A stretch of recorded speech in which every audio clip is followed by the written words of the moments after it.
And it looks like we're live. All right. Hi, everybody. Welcome to the Psychedelic Light Show review. This is episode 2. I'm your host, Steve Pavlovsky of Liquid Light Lab, and I am here with my co-host, Chris Samardizch of the Brotherhood of Light. So we're doing a show here where we're basically talking about psychedelic light shows. We're talking about the old school stuff. We're doing some deep dives into history, and, just a lot of things about the scene, and then the things surrounding it.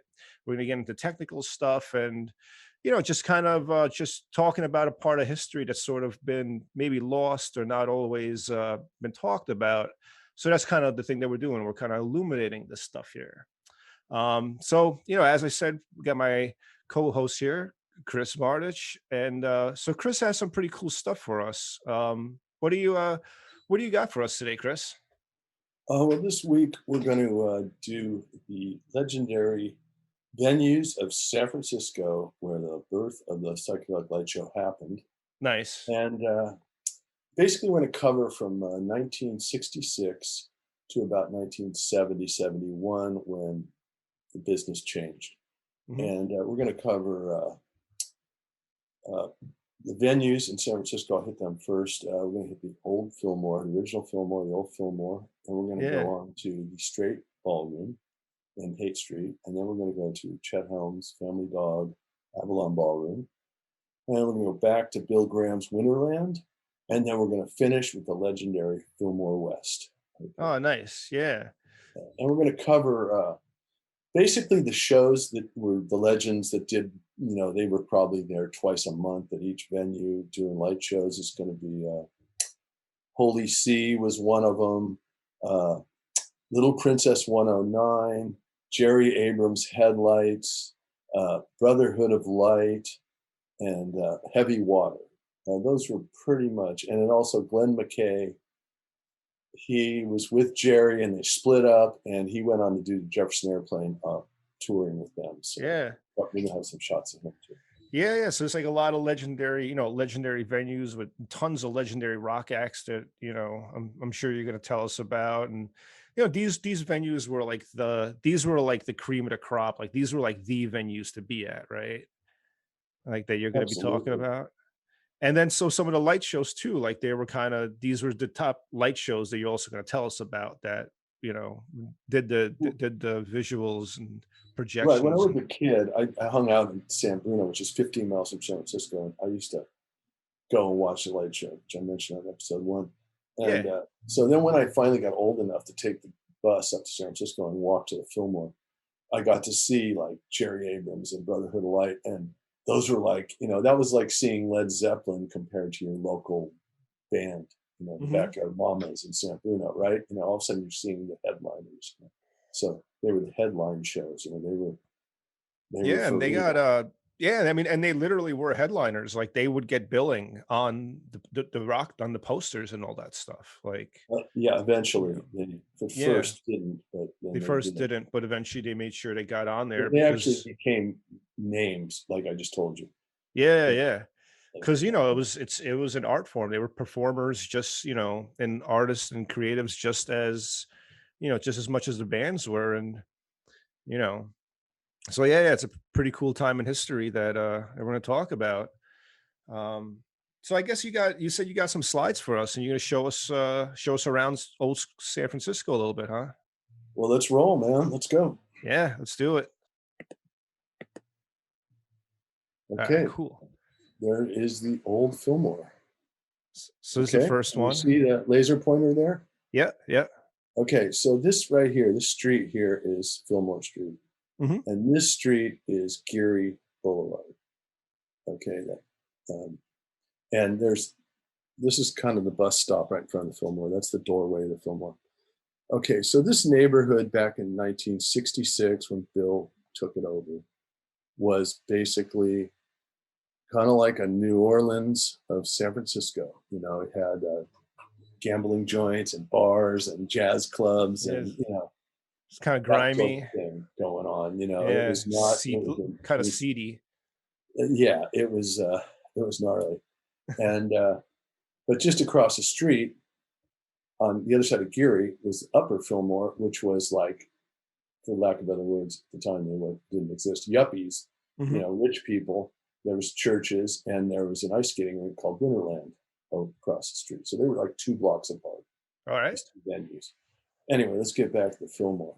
So what happened was Bill was running uh, the Mind Troop business. The Mind Troop's like a lefty organization that did plays in like parks and stuff.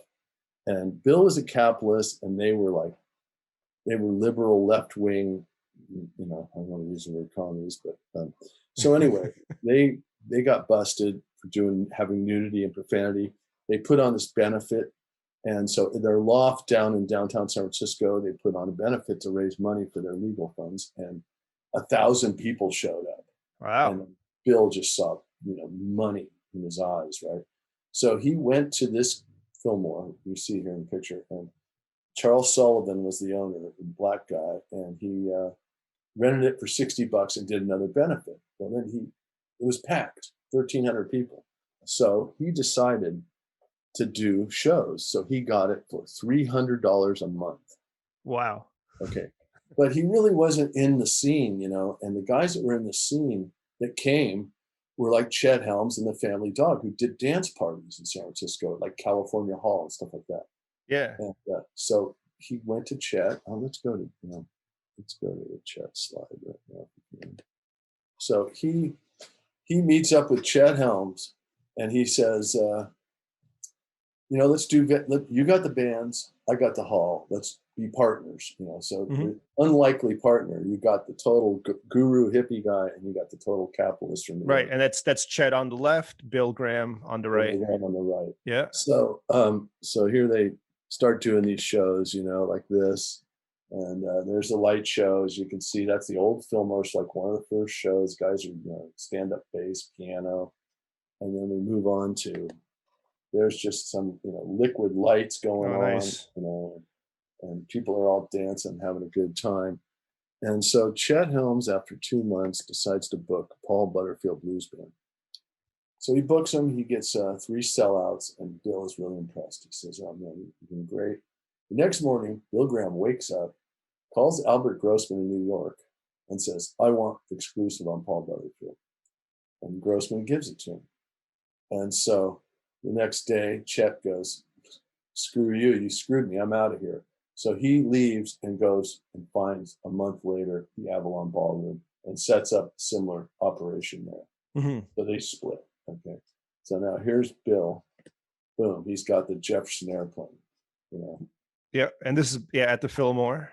At the Fillmore. You can see there's this, definitely it. And then I know that, and I know that, one of the big things about light shows at this time was you kind of really needed the light shows, right? Because these venues didn't really come with their own stage lighting, and even like regular concert lighting wasn't quite invented yet, right?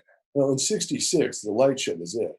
That was it. That was the only source of light. Yeah, and he hired the light show because of necessity for lighting. But Right. it was also part of the trippy '60s, Now this is still '66. Okay, so here he's got Mike Bloomfield, Paul Butterfield. And, you can see liquid lights are the only thing that's lighting the guy up, Yeah. Yeah, a great shot. And then there's another shot. So he's got Grateful Dead, Jefferson Airplane. But there's no light show on the poster because he's just hiring like Ben Van Meter and Bill Ham, and they're just coming in and doing this. He's kind of using them like a lighting technician more than a company. Right. Okay. So now you can see how much light show they did at the Fillmore. Wow, damn. And they got it wrap around, around the stage and then all the way around the right side with slides and mainly liquids in the middle and on the slides. And now he starts to get some good acts coming, like Jim Morrison and the Doors. Yeah. He's got that wraparound screen all the way around. And so this is the Fillmore that's open now, the same building. They reopened it. It closed. We're going to get to that. All right. So here's John Cipollina and Quicksilver. Yeah. And there they are. And this is more hard images. Right. Like static slides. Yeah. It's like film positives and maybe candy dishes. And it's not liquids, because the thing is that when you have your opener act, you don't want to just do all your liquids and your movie loops the and real stuff. trippy You want to stuff. like Yeah. kind of break them in, with the openers. Obviously, there's not that many Right. people at this point. And then when all of a sudden, the Grateful Dead come on or whoever it may be, boom, there's the Boom. big full-blown liquid, And the full house. psychedelic stuff comes out. Yeah, Yeah. and they're up in the balcony and they're projecting a lot of liquids, as you can Yeah, see. you can see all the overhead projectors up there, and yeah. Yeah, very cool. So Yeah, what this is, do you know who this light show is here? Is this Brotherhood of I don't Light, know who maybe? it is. I mean, they went for 66 and 67, the Fillmore. And then Okay. he moved it to another building. Right. So I don't know if they even named the light shows on the posters at this point until they got to the Fillmore West, but that's another chapter we're gonna get Ah, later on the show. okay. So now I'm gonna show you, this is the poster room, that's there now, and it Uh-huh. starts with these early posters up here, the laser pointer Yep. goes, and it just progresses. This one right here is New Year's 1967. So that's a 66. Uh-huh. And then it just keeps going. And all the way over to here is 70. Yeah. And that's when the Brotherhood of Light and all these bands. And I mean, and there was incredible art on these posters. I mean, that's its own, Now look at cream. There's a cream you can actually read. yeah. Okay, so now I'm going to move on to the next one. So now they've reopened the Fillmore. And these are all current ones that they've done. Yeah. And what they would do is when you'd walk out at the end of the show, they would hand you a poster, but that was for next week. So they actually gave them out to you. Yeah, they Because still do. now people wait in line and pay top dollar for any concert poster, but they would just give them to you. Fillmore give you posters of the Wow. show you were at. Yeah. Still Wow. today. I mean, it has to be like a sellout. It can't be a flop. You know what I mean? Right. But if it's good, if they can afford it, they would give it to you. That's So pretty cool. Here's Bill at his venue, famous shot, light show screen in the back. Mm-hmm. And, that's the Fillmore, as you can see. And Yeah. so we're about ready to go on to the next. Let's just go to black. Yeah. So. And we want to go to the. Okay, there we are. Yeah. So So I mean, that's pretty cool. So there was just like because I know that one of the things that you said you wanted to talk about was there's a lot of confusion about like there were actually two different Fillmores. There was the old Fillmore, which was the first one, and then he moved on to the Fillmore West, which you're going to talk about. And now Bill Graham Presents, the organization, has actually moved the Fillmore now back into the original building, right? Correct. Like in I'll present just give you day. a brief history because we're trying to help people focus. Yeah. Like Dwayne Betts and Allman Betts band, he was like, "What? I'm confused. Fillmore West, Fillmore. We're playing the Fillmore, but my dad played the Fillmore West." Dickie Betts, and so Yeah. So the story goes, in '66 he opened it up, and it held 1,300 people. Okay. Yeah. Run long shows, so he kind of like with 50 people left, he could put 50 more in, but. The profit was not as good as it would be at a bigger venue. So Right. he moved to the Fillmore West, which is on Market and Van Ness, which we're going to get to. It's going to be our last sequence. And that held 2,500, the double capacity. Mm-hmm. Simultaneously to that, he opened the Fillmore East. Oh, right. Because he was making some good money at this point. All the money he made in the Summer of Love in '67 from running the Fillmore and the Winterland Ballroom, he took that money and he invested in these two, in doubling venues up, and kept Winterland running. Okay. Right. So you and just real quick, for the folks who just about the kind of work that you do, you mentioned some of the Allman folks from the Allman family. You did the light show for the Allman Brothers from 90 to 91 till basically they retired, right? And maybe 14. Yeah, 2014. But now you're still working with some of the younger members of the family, right? Yeah, I actually went from the Allman Brothers to Greg Allman for his last 2 years. Oh, okay, cool. Touring. Yeah. So that was like 26 years with the Harmony. And Yeah. then Greg died. You know, we were scheduled to go out. He passed away, and Devin called me up at the end of the year, and we did this uh, family revival at the Fillmore, by the way. Wow. And we have a bunch of musicians, including, you know, and guest stars come in, and they brought me in, and I did the show with them, and that was in 2017. Hmm. And then he called me up in 2018 and said, "You want to go on tour?" And I've been touring with these guys for 3 years. Damn. Done over 200 shows with them, and they're really good. They sound a lot like the Allman Brothers, Yeah. Yeah. you know. And we got a great slide guitar player, Johnny, and we got Dwayne plays like Dickie. Devin's got a really strong voice, and we've got Ginty on keyboard. It's a great band. Cool. Anyway, let's move on. You want to go Yeah. to another Yeah. venue here? Which are you ready to go? Yeah. Yeah. Let's do it. Okay, so here we go. All right, black screen, and there we go. So now we're on the Haight Street.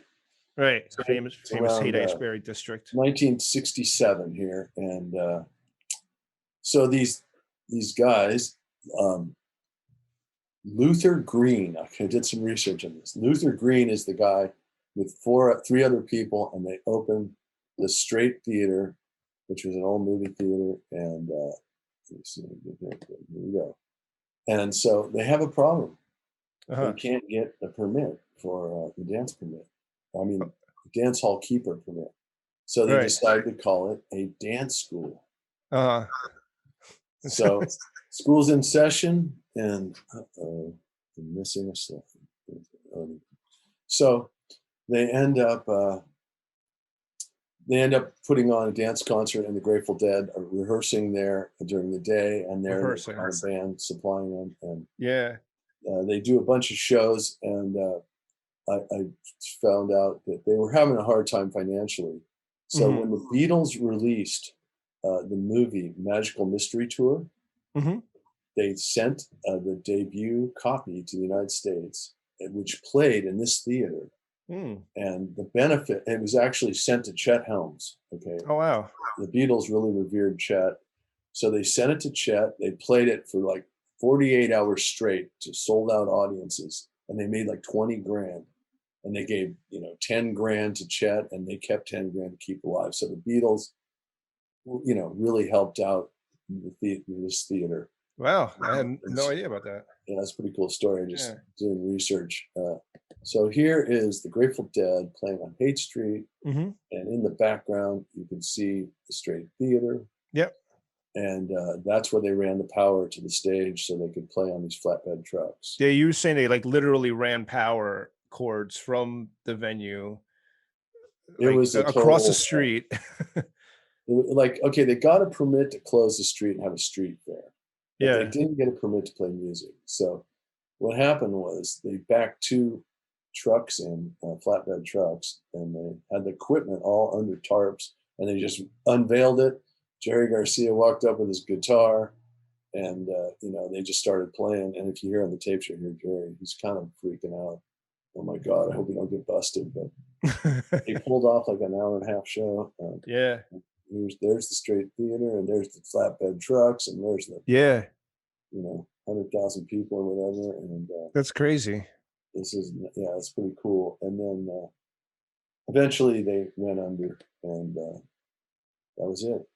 Yeah. But this is where the Brotherhood of Light was formed, in this theater. In this theater. Yeah, and Cool. they did a lot of shows there. I was looking at those So I last see night. it looks like kind of like the because it was a Straight Theater and now it's the Haight. So did they change the signage of Well, it? the Haight was the name of the theater all along, Uh-huh. but they called it the Straight. I don't know why, but Uh-huh.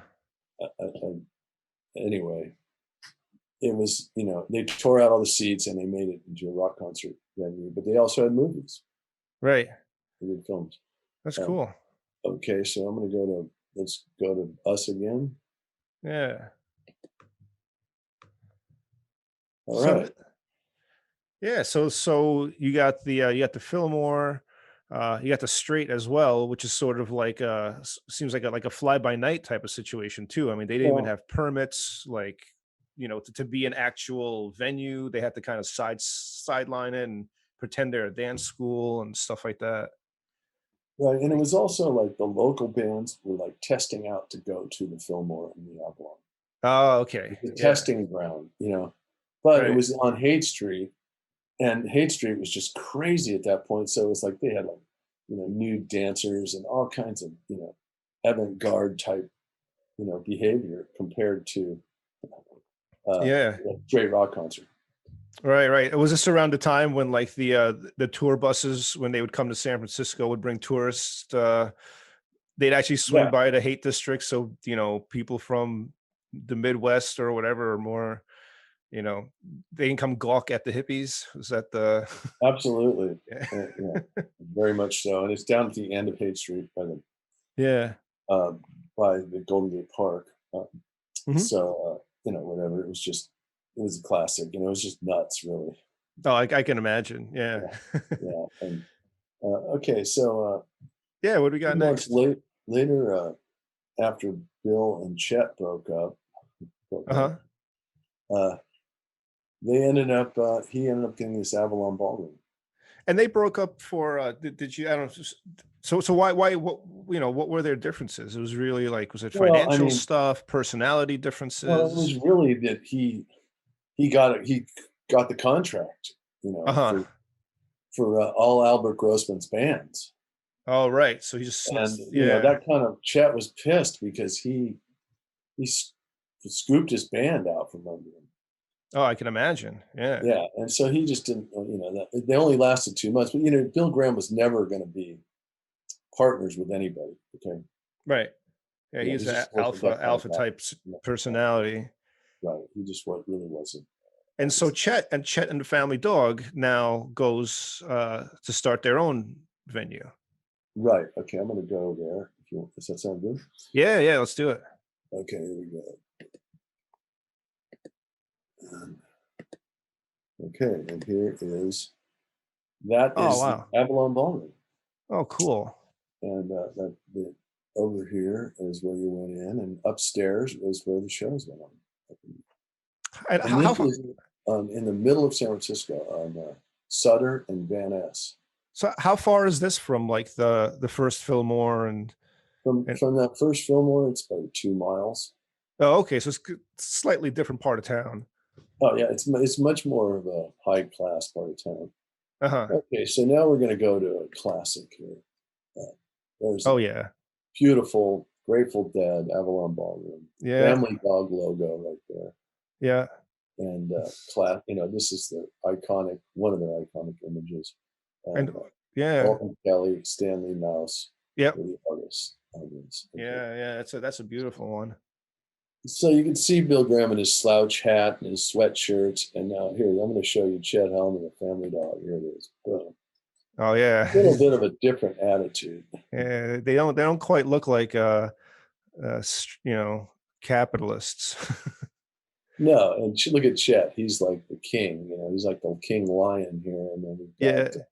Ben Van Meter and Alton Kelly Yeah. and Stanley Mouse back here. Oh, So wow. Yeah. yeah, and then one of these girls is Gloria Castell, which was put on shows, and And, I ended up doing a bunch of work with them later on in the '90s. and so just for a little bit of light show history, the guy on the left, Ben Van Meter, was a prominent light show artist back he in was the a day. filmmaker, yeah, and he did a lot of Filmmaker. Yeah. film, film stuff. Yeah. So And you that's can cool. see, We have pictures of Kelly and Mouse here. I've actually, yeah, yeah. in this. So now they had Bill Hand do light shows, Oh, nice. Yeah.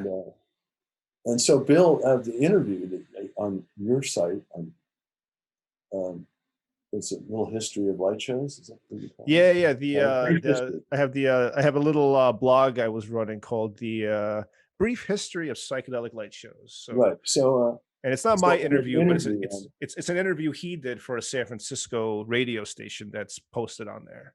mhm. Yeah. Okay, so the interview, he says, when you walked up the stairs of the Avalon, see you up the stairs, you just engulfed in a light show. It was just all over the walls. There was curtains and windows, and everything was painted white, and it just was projected on, including the audience. And so Right. here's a couple shots of, there's the Yeah. Doors playing Yeah. there, with some projection going on. Yeah. And here's another one I got new. Even this one, it's in And is liquid. this Bill's work as well? I don't, I don't know. I mean, I got the poster, but I don't think there's a light show mentioned on it. Yeah. Poster's next slide. But And, there's Jim Morrison, Robbie Krieger, and Densmore, and oh yeah, that's the Doors. Yeah. Rose, I mean, and Ray. We should probably mention a little bit, just real quick, about Bill Ham for folks, who might be tuning in for the first time learning about light shows. He's sort of like considered the pioneer of the psychedelic rock and roll light show, right? He was kind of like the first one to really, start bringing it together with. There were other people before him that used liquids on overhead projectors, but bringing it into this kind of environment was sort of like a pioneering effort on Bill Ham's part, correct? He is the guy. There's no He's the doubt. guy, yeah. Yeah, and especially liquids. And liquids, right? Yeah. Okay, so let's look at this poster. Okay, so that's this is a Rick Griffin, which is my favorite artist in the '60s, and it's kind of like almost like a Star Wars sort of character. But I don't see a light show on there anywhere. No, it had to So be a little bit bigger. These were hard to read, which was the fun of these posters. You kind of had to spend some time reading it and deciphering what it actually I can't said. even tell who the other band is on this small slide. But let's go to this next shot. So there's Yeah, you can see they're just blasting the walls with yeah. Psychedelic. And yeah, and you can clearly see here. There's there's like no other stage lighting. There's no top spots. There's no washes. There's no lecos. It's just like literally boom, one big overhead projector or a couple, hitting them, and it looks like this pattern in the middle is probably created through some sort of like a ashtray or sort of like a glassware candy dish or something like that, and they have oils and stuff in there, and yeah. Right. Okay, so I'm just going quick on this poster, this family dog. Quicksilver, Big Brother, which is he managed with Janis Joplin. Mm-hmm. Country Joe and the Fish, Avalon Ballroom, November. So now it's '66. It's happening. They're going. Here's the taste of the bands. Okay. Oh, There's cool. a Big Brother on the left, and there's a Grateful Dead on the right. Yeah, so. And you get the first iteration of Dead with Pigpen still there, and yeah, that's a cool shot right there. It's so young too. Absolutely, it's amazing. So, anyway, now we're going to see the Avalon Ballroom today, which is going to be shocking. But okay, the computer world we live in. Here we go. Okay. There it is. Some kind of computer stations. And this was you can see how the white walls, the curtains, they just projected right on that. Yeah. And I believe that was a corner stage right here that they were playing on. Okay. And this curtain was part of it, and this big panel was white. And that's where the stage was. Yeah, I believe. Okay, so now there's the balconies they projected from. Yep. And it held about 800 people, probably. I'd say it's not the biggest community. But still, it's the balconies are nice, especially for a light show, because as we know, with you have to raise the projectors and everything above everybody else's head. So this seems like a pretty ideal spot to project from. Absolutely, and let's show a shot of Bo Diddley. Oh, and cool! The curtain behind him, obviously. Yeah. And that's just a classic. And now this is the ejection airplane at the Family Dog. Yeah. This shot, it was originally black and white. I used the color one because it was more brilliant. But about here, about in where my laser pointer is, about this, that's the ceiling, and that's just that curtain. Oh, really? But, everything was white, so you just project all over the place. Yeah. And, so then Chet ends up getting thrown out of here because of the outrageous behavior of these hippies on the street in the middle of San Francisco, in kind of a residential area. Right, like you said, it was a little bit of a nicer area. So now you got all these freaks and weirdos running around. And there was a trial. They lost. They got thrown out. So he moved out to this old slot car track on the beach, and then this was Family Dog at the beach. Right. Yeah. and there's a light show screen. Obviously, there's a balcony. It was a pretty good venue, But I remember us talking about this, like the stage is, here, but they had to project, the light show had to project onto the side screen, which we know as light show artists isn't really the most ideal because everybody's looking at, it's cool to have wraparound stuff, but the focus is still the stage. It's theater. There's a center of the show. So it's kind of like, I've always found like, doing like, and I think when you talked about like, we won't do sides or ceilings anymore because it's cool when you walk in from the back and you see all that stuff. But once you're at the show, nobody's really paying attention to it. well, Ed, who sold me the Brotherhood of Light, I actually bought his share out at the Lynn. He had a bad liver, and so he couldn't do shows anymore. So anyway, when I bought his, he said, "Look, man, you do what we always did. You project behind the band. Project when they play the music. When the music stops, the light show stops. Yeah. If possible, Yeah. You do as bright as possible. You concentrate in the middle. You do 2 or 3 layers of stuff, no matter what. You just don't, just do one slide and go, oh, my art's beautiful. You know what I mean? Yeah. But there's also, you can do like, if a band's playing a slow blues, you can do like a swampy feel. It's kind of a southern thing or something. But primarily psychedelic, you want layers and you want to go behind the band. You want to go as bright as possible. Yeah. Yeah. He taught me, Yeah, I mean, we're not, what we do isn't wallpaper, it's not decorations. It's another performative art that adds another element to the music, which Let's go back and together it's like greater than the sum of its parts, and that's kind of what we're here to talk about and kind of try to get across. Let's go. Yeah. So that was the lesson learned from him. And I was trying to promote shows. You're not a promoter, you're a light show artist. Just do the light show. Let the promoters promote. Yeah. It's tough wearing a lot of hats and and so he taught me a lot, and he said, look, man, do what is proven. This was proven at the Fillmore. This was proven at Winterland. Don't vary from that, and you'll do okay with Brotherhood. Well, here comes the Allman Brothers. They want a psychedelic light show from the Fillmore. Bam, here we are, ready to go. So he was right, Yeah. It wasn't like trying to, the rave scene was happening and people were doing like screams hanging all over warehouses. It's cool, it's great, but it wasn't our thing. Yeah, totally. Yeah, it's a little bit more of a like an ambient thing as well with the whole experience. But I mean, yeah. I mean, it seemed to work out pretty well for Brotherhood of Light because it's one of the few light shows I can think of that has lasted, from the inception of light shows. There's this, I can probably count on one hand, the light shows that have just kept going consistently, through 50 plus years or whatever of this art form. So that seems like good advice he gave you. Well, yeah, I really, if you think about it, it really makes sense because,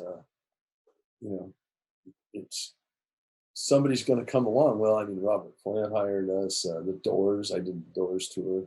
Yeah, right. You guys did Doors in the 21st century. I mean, it was just like, if you did what was done back then. And the other thing was like the lighting guy who was like from the 80s, with the Allman Brothers. He had some slides and some things made, but he had no idea how to put images behind a band. Right. And I had experience with that, and I'd seen it in the 60s. So and I think in like future episodes, you're going to tell us a little bit more about sort of like the more specifics of some of the techniques and theories and philosophies that you guys had, right? About absolutely. Well, let's get back to these venues since we're doing the show. Yeah, let's do it. Okay, we got this one. This is going to be Winterland. Oh wow! Now, so this was back in the probably 40s. Oh wow! These shots are from the 40s. Oh, I guess so. Yeah, you see the clothing of the people on the right. Maybe the 50s. Yeah. And they're doing it was an ice skating rink. But okay, once you did the ice skating, and they had this Winterland kind of scenery, right? Right. For the ice skating time of the year. Then they could take it out, they pull it off. Seats. So those were basically just stage props that were kind of Yeah, around to make it look nice. And just to, for context, this is Bill's other venue that was going on correct. This is Winterland, right across the street from the from Fillmore, the Fillmore, the original Fillmore, old Fillmore. which is And a lot bigger. yeah, it holds for 4,500, 5,000 people. Yeah. And I went to the ice follies there when I was a kid. Okay. With the ice follies with the spotlights and everybody's doing, Yeah. Yeah. doing Yeah. like a show, right? And then they also had boxing, Okay. the boxing arena. Okay, so here is a picture of it back with the ice follies. You can see the sign on the left here, Oh ice wow. follies, Yeah. Yeah. and the old, 60s cars right here, Hmm. 50s. Yeah. It looks like the 50s. Yeah. Okay, so then now Bill Graham takes it over, and here it is. And this is got the Grateful Dead Oh banner. wow. Yeah. You can see the banners on the sides. That's Yeah, cool. there's there's the crowd, and he's got, there Yeah. it is. It's a big building. Yeah. Yeah. That's huge. Yeah. Yeah, and now you can see there's the Volkswagens, Ford van. It's a little different time. Yeah. Yeah. Uh, That's okay, so cool. this is one of the infamous posters from there. Oh yeah. That's definitely a classic. That's Yeah, Jimi Rick Hendrix, if you can't read it, and Rick Griffin John is the Mayall, artist on this. Albert King, and I don't know. It looks like Little Princess 109. Was the light show. Yeah. And okay, so when somebody like Cream or Hendrix in '67 came to town, okay, who's like, these are like the biggest bands in the world, right? Yeah. They played at Winterland. They Right. could draw 5,000 people. Yeah. So now the light show screen at Winterland is rear projection. There it is. Oh yeah.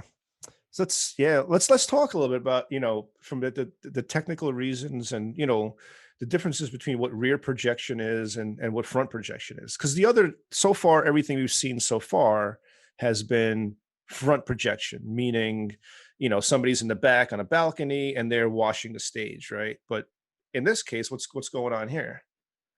Well, they got this rear projection screen, which is kind of a gray material, which it kind of works like a television screen. And so if you project behind From the back. from the back, it'll just shoot out towards the audience. And then you can have all your lights hit the band and Right. not wash out the images and bounce up on the screen because it's coming from the rear. Right, And because then, you don't have the conflicting lights. Like you can see clearly that there's some spotlights on the musicians here, but if you try to have that kind of a white spotlight with a projector, I mean, it would wash out the image completely. There's no way you can do that. But now that if you have, the back of the screen being illuminated from the, from the light show in the back, and then the spotlights, and my understanding too is that this is a lot better for photographing both the musicians and the light show at the same time, because you right. can. And that's why the Fillmore East is rear projection, which Yeah. we're going to do another show on that place. Yeah. And you can see that this is Jerry Abrams headlights, because I look up, the Young Bloods are playing, and Jerry Abrams is the light show. Yeah. Yeah. And he's doing some kind of weird motif on the side with slides or something. And then he's got the liquids in the middle, which is on one of those cutouts. It looks like a young. Right, and we talked about this in episode 1 about with some of the heavy light stuff that they did, where they would actually have a mask, like you said, a photo positive, which is basically a transparent, a translucent sheet that would kind of black out all the outside of it. Which is right. If you follow this line right here, Yeah. you can see and then there's the liquids. Right. So through a window, and then this could be slides that are layered on top with color wheels. It's a still. So Yeah. okay, so let's go to the next one, which is Winterland, and it's Led Zeppelin. Nice. Okay? And that's the Brotherhood of Light. They ended up doing 12 Led Zeppelin shows. Oh wow. Throughout that. That's epic. Luck of the draw. They got Led Zeppelin. That's pretty epic. Yeah. And so you can see Ed is doing liquids there. And there's Jimmy Page. Yeah. Just rocking it out. 69, 7th of November, obviously. I got my friend trying to sneak in here.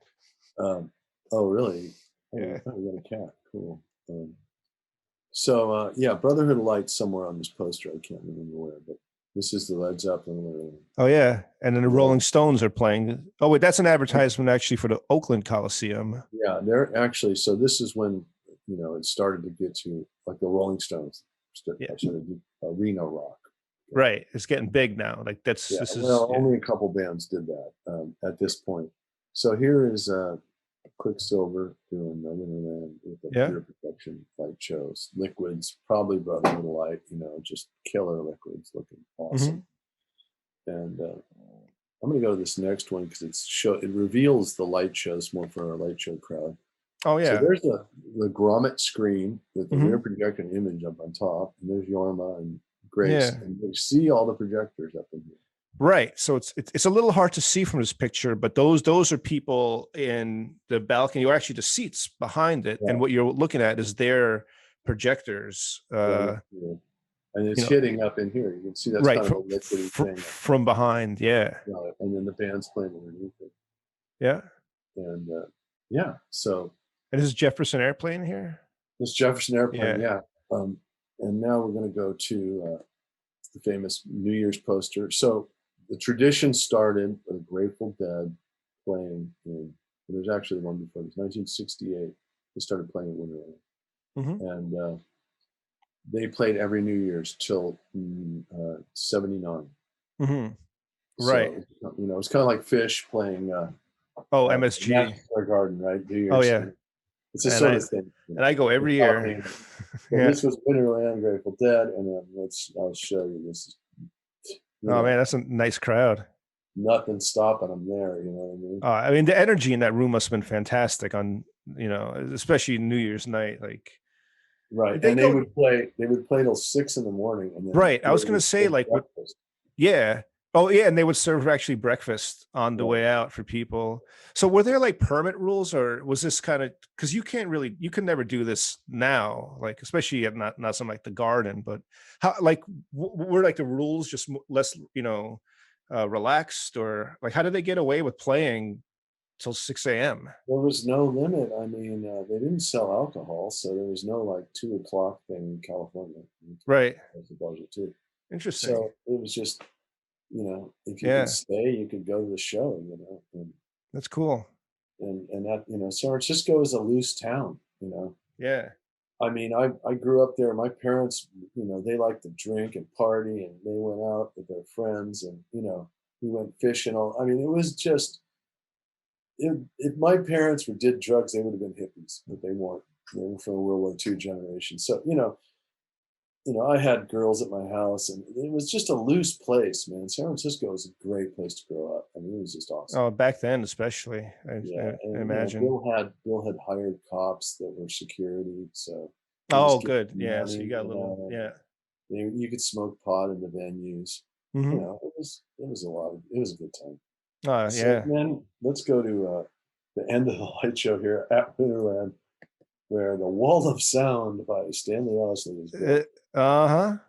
And you can see the balcony where they projected that previous shot, and Right. in this case, you can't do it because there's a wall of sound there. Yeah, yeah. What about in between? I see you got the Rolling Stones. Oh, you got the Dead banner, and you got the Rolling Rolling Stones Stones. one. Yeah. Were they able to project in that middle? Is that a screen, or was that just that's it?